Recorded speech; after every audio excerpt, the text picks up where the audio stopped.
సంక్రాంతి కనుమ పండుగ సందర్భంగా గ్రామీణ ప్రాంతాల్లో ఎవరే కానీ కోడి పందాలు, పేకాట, ఇతర బెట్టింగ్ ఆటలకు ప్రజలంతా దూరంగా ఉండాలని ఆత్మకూరు ఎస్ఐ లక్ష్మీనారాయణ హెచ్చరించడం జరిగింది.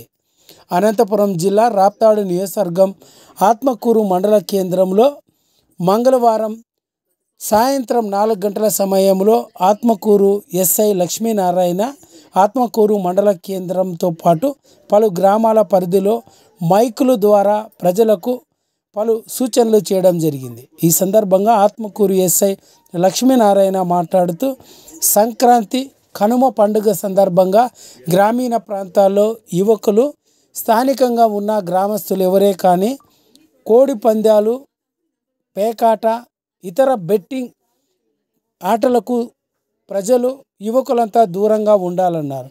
ఇటువంటి సంఘ వ్యతిరేక కార్యకలాపాలకు ఎవరైనా పాల్పడితే చట్టపరమైన చర్యలు తీసుకుంటామని ఆత్మకూరు ఎస్ఐ లక్ష్మీనారాయణ హెచ్చరించారు. ఈ కార్యక్రమంలో ఆత్మకూరు మండల కేంద్రానికి సంబంధించిన ఇతర పోలీస్ సిబ్బంది కూడా పాల్గొన్నారు.